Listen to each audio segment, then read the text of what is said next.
നിങ്ങളുടെയൊക്കെ ഏറ്റവും പ്രിയപ്പെട്ട എന്തൊക്കെയോ ഒക്കെ നഷ്ടപ്പെട്ടിട്ടുണ്ടായിരിക്കാം. ഒരുപക്ഷെ നിങ്ങളുടെ ശരീരത്തിലെ സൗഖ്യമായിരിക്കാം, നിങ്ങൾക്ക് ഏറ്റവും പ്രിയമുള്ള പല കാര്യങ്ങളായിരിക്കാം. കുപ്പിയിൽ മേടിക്കാൻ കിട്ടുമോ കുഞ്ഞാടിൻ്റെ രക്തം? ലോകത്തിൻ്റെ അവസ്ഥയിൽ കൂടി കടന്നു പോയപ്പോൾ വെറും വെളിച്ചെണ്ണ ഒരു കുപ്പിയിൽ എടുത്തിട്ട് ഞാൻ എൻ്റെ തന്നെ കൈകൊണ്ട് അത് ബ്ലസ് ചെയ്തിട്ട് ഞാൻ ഒരു ഫെയ്ത്ത് ഡിക്ലറേഷൻ പറഞ്ഞു. By faith I believe that this is the blood of Jesus from arthritis അല്ലെങ്കിൽ വാദം, ഇങ്ങനെയുള്ള ഏത് തരത്തിലുള്ള അസുഖമുള്ളവരാണെങ്കിലും നിങ്ങൾ ഫെയ്ത്ത് ഡിക്ലറേഷൻസ് നടത്തുക. എൻ്റെ ശരീരത്തിൽ കൂടി ഒഴുകുന്നത് കുഞ്ഞാടിൻ്റെ രക്തമാണ്, ജീവൻ്റെ നദി ഒഴുകുന്നത് പോലെയാണ് എൻ്റെ യേശുവിൻ്റെ രക്തം എൻ്റെ ശരീരത്തിൽ കൂടി ഒഴുകുന്നത് എന്ന് നിങ്ങൾ വിശ്വാസത്തോടു കൂടി പറയുക. അത്യുന്നതൻ്റെ നാമത്തിന് മഹത്വം ഉണ്ടായിരിക്കട്ടെ. നസ്രേനായ യേശുവിൻ്റെ നാമത്തിന്, സത്യ ഏകദൈവത്തിൻ്റെ നാമത്തിന് എന്നും എന്നേക്കും മഹത്വം ഉണ്ടായിരിക്കട്ടെ. കുഞ്ഞാടിൻ്റെ രക്തത്തിൻ്റെ വില എല്ലാവരും നന്നായിട്ട് അറിഞ്ഞിരിക്കേണ്ട ഒരു കാര്യമാണ്. ഈ പുസ്തകത്തിലൂടെ നീളം കുഞ്ഞാടിൻ്റെ രക്തത്തിൻ്റെ വിലയെക്കുറിച്ച് പറഞ്ഞിട്ടുണ്ട്, കുഞ്ഞാടിൻ്റെ രക്തത്തിൻ്റെ ശക്തിയെക്കുറിച്ച്, മഹിമയെക്കുറിച്ച് പറഞ്ഞിട്ടുണ്ട്. ഈ കുഞ്ഞാടിൻ്റെ രക്തത്തിൻ്റെ ശക്തിയെക്കുറിച്ചാണ് ഇന്ന് ഞാൻ നിങ്ങളോട് സംസാരിക്കാൻ ആഗ്രഹിക്കുന്നത്. വെളിപ്പാട് പുസ്തകം 12-ാമത്തെ അധ്യായം 11-ാമത്തെ വാക്യത്തിൽ നമുക്ക് കാണാൻ സാധിക്കുന്ന ഒരു വാക്യമാണ്, അവർ അവനെ കുഞ്ഞാടിൻ്റെ രക്തത്താലും അവരുടെ സാക്ഷ്യവചനം ഹേതുവായിട്ടും ജയിച്ചു എന്നുള്ളത്. അവർ അവനെ കുഞ്ഞാടിൻ്റെ രക്തത്താലും അവരുടെ സാക്ഷ്യവചനം ഹേതുവായിട്ടും ജയിച്ചു. അവർ എന്ന് പറയുന്നത് നമ്മളെ ഓരോരുത്തരെയുമാണ് അതിനകത്ത് ഉദ്ദേശിച്ചിരിക്കുന്നത്. അവർ എന്ന് പറഞ്ഞാൽ ആരുമാകാം. ആരാണ് ഈ അവൻ എന്ന ഈ ഒരു പ്രയോഗം കൊണ്ട് ഉദ്ദേശിക്കുന്നത്? ഈ വാക്യത്തിന് മുമ്പിലുള്ള വാക്യത്തിൽ നമുക്ക് കാണാൻ സാധിക്കും, അവൻ എന്ന് വെച്ചാൽ സാത്താനെയാണ്. നമ്മുടെ ഓരോരുത്തരുടെയും കുറ്റം ദൈവസന്നിധിയിൽ ചെന്ന് നമ്മുടെ കുറ്റം പറയുന്ന സാത്താനെയാണ് ഇവിടെ അവൻ എന്ന് ഉദ്ദേശിച്ചിരിക്കുന്നത്. ഈ സാത്താനെ മറികടക്കാൻ അല്ലെങ്കിൽ സാത്താൻ്റെ മേൽ വലിയ വിജയം നമ്മൾക്ക് നേടാനുള്ള ഒരു വലിയ ആയുധം തന്നെയാണ് കുഞ്ഞാടിൻ്റെ രക്തം എന്നാണ് ഈ ഒരു വാക്യത്തിൽ പറഞ്ഞിരിക്കുന്നത്. കുഞ്ഞാടിൻ്റെ രക്തം ഉപയോഗിച്ചിട്ടുള്ള സാക്ഷ്യവചനങ്ങൾ അല്ലെങ്കിൽ ഫെയ്ത്ത് ഡിക്ലറേഷൻസ് പറഞ്ഞാൽ എത്രമാത്രം ഫലവത്താവും എന്നത് വിശ്വാസികളെല്ലാവരും അറിഞ്ഞിരിക്കേണ്ട ഒരു കാര്യമാണ്. ഇന്ന് ഞാൻ ആദ്യമായിട്ട് കാണിച്ചു തരാൻ പോകുന്നത് പുറപ്പാട് പുസ്തകം 12-ാമത്തെ അധ്യായത്തിലുള്ള ഒരു സ്ക്രിപ്ചറാണ്. പുറപ്പാട് പുസ്തകം 12-ാമത്തെ അധ്യായം എന്ന് പറയുന്നത് യഹോവ കടിഞ്ഞൂൽ സംഹാരം നടത്താൻ പോകുന്ന ഒരു സ്ക്രിപ്ചറാണ്. ഈ കടിഞ്ഞൂൽ സംഹാരം നടത്താൻ പോകുന്നതിന് മുമ്പ് യഹോവ മോശയെ വിളിപ്പിച്ച് പറയുന്നു, ഇസ്രായേൽ മക്കളോട് പോയി പറയുക, അവരുടെ ഓരോ വീട്ടിലെയും ആളുകളുടെ അംഗത്തിനനുസരിച്ച് അവർക്ക് കഴിക്കാവുന്നതിന് പാകമായിട്ടുള്ള ഊനമില്ലാത്ത ഒരു കുഞ്ഞാടിനെ അല്ലെങ്കിൽ 1 വയസ്സിൽ താഴെയുള്ള ഒരു കുഞ്ഞാടിനെ അവർ തിരഞ്ഞെടുക്കണം. ഈ ഒരു കുഞ്ഞാടിനെ കൊന്ന് അതിൻ്റെ ചോര, ഈ കുഞ്ഞാടിൻ്റെ ചോര കൊണ്ടുപോയി വാതിൽപ്പടിയിലും കട്ടളപ്പടിയിലും തൂക്കണം എന്ന് പറയുന്നു. ഈ വാതിൽപ്പടിയിലും കട്ടളപ്പടിയിലും കുഞ്ഞാടിൻ്റെ രക്തം തൂക്കുന്നത് എന്തിനാണെന്നുള്ളത് പിന്നീട് യഹോവ പറയുന്നുമുണ്ട്. ഇത് മാത്രമല്ല, യഹോവ പറയുന്നുണ്ട് ഈ ഒരു കുഞ്ഞാടിനെ മൊത്തമായിട്ട് എന്ന് വെച്ചാൽ കുഞ്ഞാടിൻ്റെ തലയും കാലുകളും മാത്രമല്ല അകത്തെ അന്തർഭാഗങ്ങളും അല്ലെങ്കിൽ എൻട്രെയിൽസും കൂടെ നിങ്ങൾ തീയിൽ ദഹിപ്പിച്ച് ഭക്ഷിക്കണം. ഒരു ശകലം പോലും പച്ചയായിട്ടോ അല്ലെങ്കിൽ വെള്ളത്തിൽ പുഴുങ്ങിയോ ഒന്നും തിന്നാൻ പാടില്ല എന്നും പറഞ്ഞിട്ടുണ്ട്. എന്ന് വെച്ചാൽ ആ കുഞ്ഞാടിനെ മൊത്തമായിട്ട് തീയിൽ ദഹിപ്പിച്ച് അവർ ഭക്ഷിക്കണമെന്നാണ് യഹോവ പറഞ്ഞത്.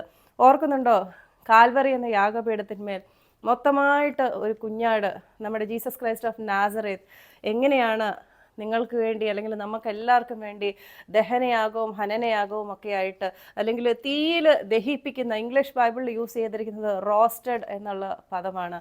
തീയിൽ ദഹിപ്പിക്കുന്നത് പോലെയുള്ള ഒരു പ്രോസസ്സാണ് യേശു ക്രിസ്തുവിനും നേരിടേണ്ടി വന്നത്. ഇതിനുശേഷം മോശ വന്ന് ഇസ്രായേൽ മക്കളോട് പറയുന്ന ഒരു വേദഭാഗമുണ്ട്. നിങ്ങളെല്ലാവരും അത് നിങ്ങളുടെയൊക്കെ ബൈബിളിൽ നിന്ന് ഈ വചനം വായിക്കേണ്ടതാണ്. പുറപ്പാട് പുസ്തകം 12-ാമത്തെ അധ്യായം 23 മുതൽ 24 വരെയുള്ള വാക്യങ്ങൾ. യഹോവ മിസ്രയീമ്യരെ ദണ്ഡിപ്പിക്കേണ്ടതിന് കടന്നു വരും.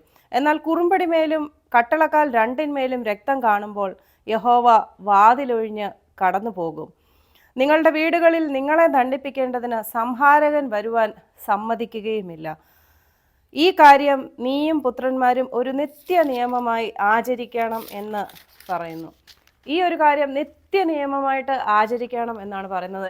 മോശ എന്ന് പറയുകയാണ്, നിങ്ങളുടെയൊക്കെ വാതിൽപ്പടിയിൽ കുഞ്ഞാടിൻ്റെ രക്തം തേക്കുക. ഈ കുഞ്ഞാടിൻ്റെ രക്തം കാണുമ്പോൾ യഹോവ ഒഴിഞ്ഞു പോകും എന്നാണ് പറയുന്നത്. ആദ്യത്തെ പെസഹയായിരുന്നു അത്. ആദ്യമായിട്ട് ഇസ്രായേൽ മക്കൾ ആചരിച്ച പെസഹ അല്ലെങ്കിൽ ഇംഗ്ലീഷിൽ പാസ് ഓവർ എന്ന് പറയുന്ന ഈ ഒരു വാക്കിൻ്റെ ഹീബ്രു വാക്കാണ് പെസാക്ക് എന്നാണ് അവർ പറയുന്നത്. ഈ പെസാക്ക് എന്ന് വെച്ചാൽ സ്കിപ്പ് ചെയ്യുക എന്നതാണ്. സ്കിപ്പ് ചെയ്യുക അല്ലെങ്കിൽ മാറിപ്പോവുക. യഹോവ മാറിപ്പോവുക.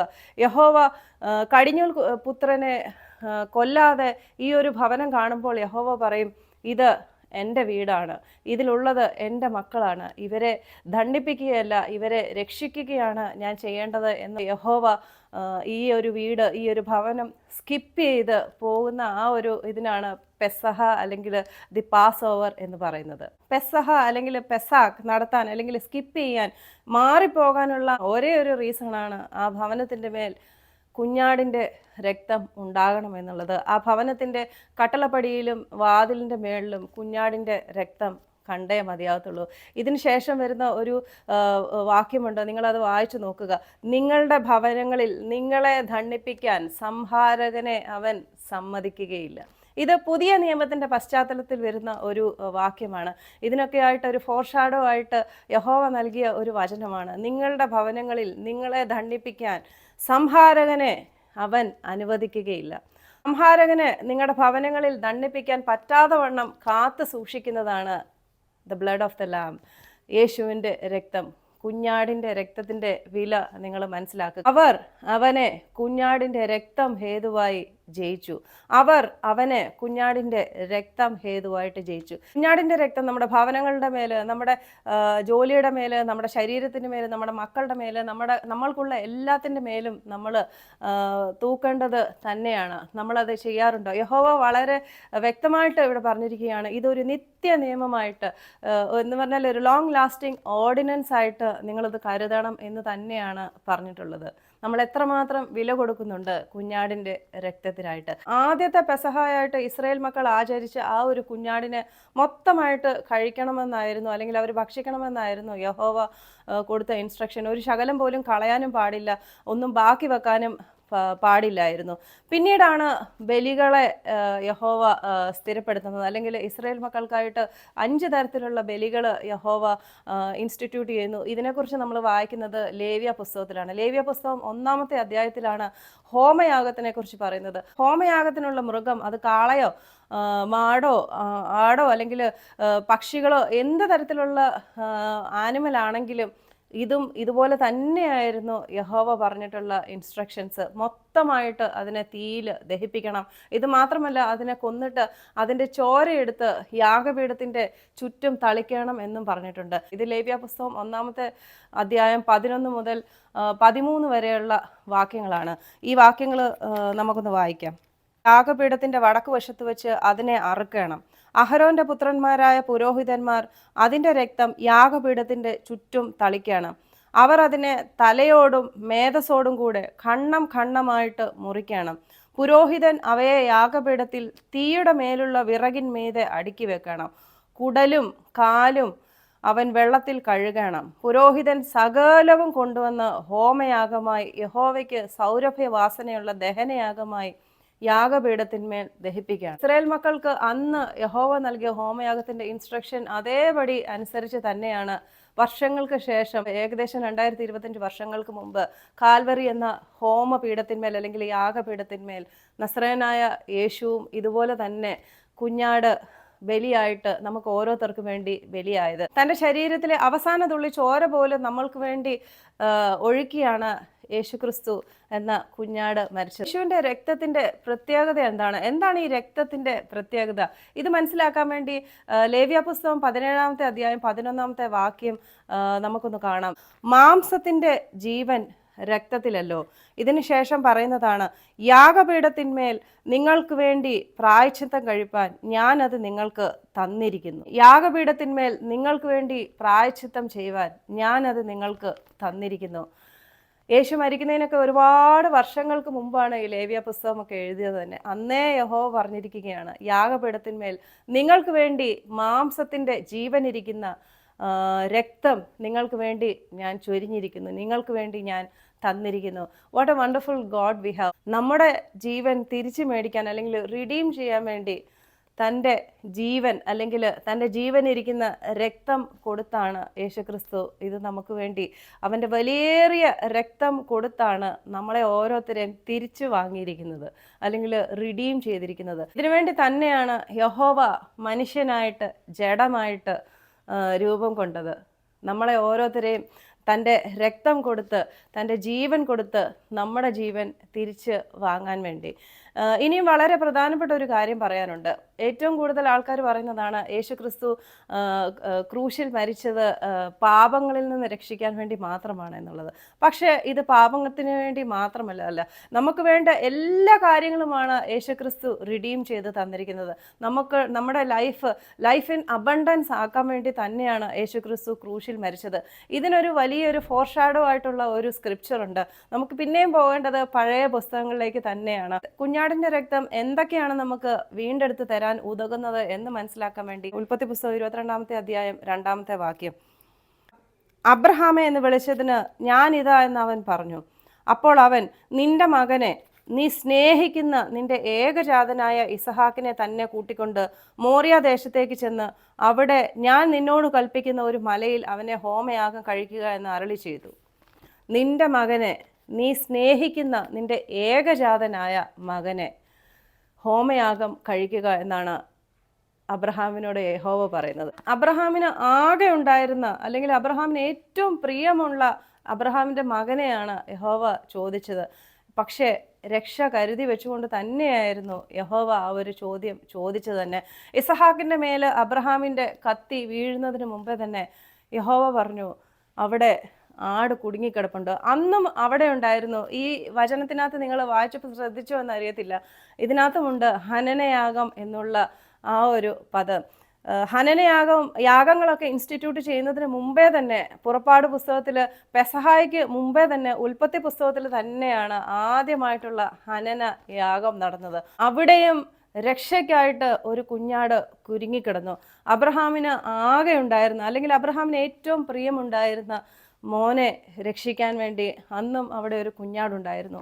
നിങ്ങളുടെയൊക്കെ ഏറ്റവും പ്രിയപ്പെട്ട എന്തൊക്കെയോ ഒക്കെ നഷ്ടപ്പെട്ടിട്ടുണ്ടായിരിക്കാം. ഒരുപക്ഷെ നിങ്ങളുടെ ശരീരത്തിലെ സൗഖ്യമായിരിക്കാം, നിങ്ങൾക്ക് ഏറ്റവും പ്രിയമുള്ള പല കാര്യങ്ങളായിരിക്കാം, നിങ്ങളുടെ പ്രിയമുള്ള മക്കളായിരിക്കാം, നിങ്ങളുടെ ഫൈനാൻസസ് ആയിരിക്കാം, നിങ്ങളുടെ ജോലി ആയിരിക്കാം, എന്ത് തന്നെ ആയിരിക്കാം നിങ്ങൾക്ക് പ്രിയമുള്ളത്. ഈ വാക്യം നിങ്ങൾ വായിക്കുക.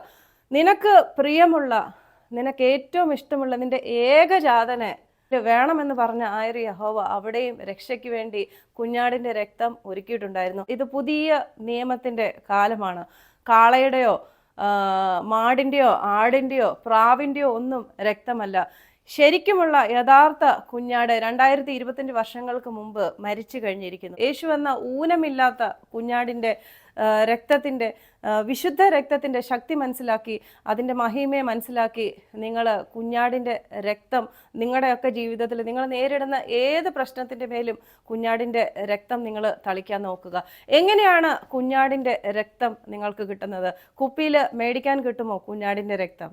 ഒരിക്കലും കുഞ്ഞാടിൻ്റെ രക്തം കുപ്പിയിൽ മേടിക്കാൻ കിട്ടത്തില്ല. പക്ഷേ നമ്മുടെ വിശ്വാസമാണ് കുഞ്ഞാടിൻ്റെ രക്തം നമ്മൾക്ക് നേടിത്തരുന്നത്. നിങ്ങൾ കുഞ്ഞാടിൻ്റെ രക്തം നിങ്ങളുടെ വായ കൊണ്ട് തന്നെ നിങ്ങൾ പ്രഖ്യാപിക്കുക. നിങ്ങളെ കഷ്ടപ്പെടുത്തുന്ന അല്ലെങ്കിൽ നിങ്ങളെ ബുദ്ധിമുട്ടുന്ന ഏത് പ്രശ്നത്തിൻ്റെ മേലും കുഞ്ഞാടിൻ്റെ രക്തം ഉപയോഗിക്കുക. നിങ്ങളുടെ വേദനകളുടെ മേൽ കുഞ്ഞാടിൻ്റെ രക്തം തളിക്കുക. നിങ്ങൾ പറയുക, കുഞ്ഞാടിൻ്റെ രക്തത്താൽ എൻ്റെ വേദന ഇന്നു മുതൽ മാറിപ്പോയിരിക്കുന്നു. ലോകത്തിൻ്റെ അവസ്ഥയിൽ കൂടി കടന്നു പോയപ്പോൾ വെറും വെളിച്ചെണ്ണ ഒരു കുപ്പിയിൽ എടുത്തിട്ട് ഞാൻ എൻ്റെ തന്നെ കൈകൊണ്ട് അത് ബ്ലസ് ചെയ്തിട്ട് ഞാൻ ഒരു ഫെയ്ത്ത് ഡിക്ലറേഷൻ പറഞ്ഞു.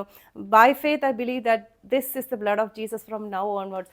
ആ വെളിച്ചെണ്ണ യേശുവിൻ്റെ രക്തമാണെന്ന് വിശ്വസിച്ചുകൊണ്ട് ഞാനത് എൻ്റെ ഫേസിൽ തേക്കാൻ തുടങ്ങി. പൂർണ്ണമായിട്ടും വികൃതമായി പോയ എൻ്റെ മുഖം പൂർണ്ണമായിട്ടും ഒരു ഡോക്ടറിൻ്റെയും സഹായമില്ലാതെ തിരിച്ച് യേശുവിൻ്റെ രക്തം എനിക്ക് തിരിച്ചു നൽകി. നിങ്ങൾ ഒന്നും ചെയ്യണമെന്ന് പോലുമില്ല. നമ്മുടെ വാ കൊണ്ട് നമ്മൾ ഏറ്റു പറയുന്നത് തന്നെയാണ് ഏറ്റവും വലിയ വിശ്വാസ പ്രമാണം അല്ലെങ്കിൽ വിശ്വാസ പ്രഖ്യാപനം. രോഗത്തിൽ കൂടി കടന്നു പോകുന്നവർ, വേദനയുള്ളവർ, ഇരുന്നിട്ട് എണ്ണീക്കാൻ മേലാത്തവർ, അല്ലെങ്കിൽ കുനിഞ്ഞിട്ട് നിവരാൻ മേലാത്തവർ, ആർത്തറൈറ്റിസ് അല്ലെങ്കിൽ വാദം, ഇങ്ങനെയുള്ള ഏത് തരത്തിലുള്ള അസുഖമുള്ളവരാണെങ്കിലും നിങ്ങൾ ഫെയ്ത്ത് ഡിക്ലറേഷൻസ് നടത്തുക.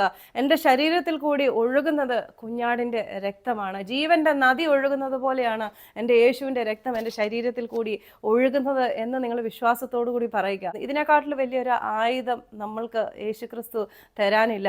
കുഞ്ഞാടിൻ്റെ രക്തം കൊണ്ട് ഞാൻ ശുദ്ധിയായി തീർന്നു. കുഞ്ഞാടിൻ്റെ രക്തം കൊണ്ട് എനിക്ക് സൗഖ്യം വന്നിരിക്കുന്നു. I plead the blood of Jesus over my body. I plead the blood of Jesus over my skin. I plead the blood of Jesus over my bones. I plead the blood of Jesus over my muscles or whatever you want, please speak. Well, my dear brethren, please speak your faith declarations. ഈ message ഞാൻ തുടങ്ങിയത് വെളിപ്പാട് പുസ്തകം 12-ാമത്തെ അധ്യായം 11-ാമത്തെ വാക്യം പറഞ്ഞുകൊണ്ടാണ്. അവർ അവനെ കുഞ്ഞാടിൻ്റെ രക്തത്താലും അവരുടെ സാക്ഷ്യവചനം ഹേതുവായിട്ടും ജയിച്ചു. കുഞ്ഞാടിൻ്റെ രക്തം ഉപയോഗിച്ചിട്ടുള്ള ഫെയ്ത്ത് ഡിക്ലറേഷൻസ് നിങ്ങൾ വിശ്വാസത്തോടുകൂടി ഏറ്റുപറയാൻ ശ്രമിക്കുക. Come fall in love with Jesus and fall in love with the word of God. Fall in love with the word of God.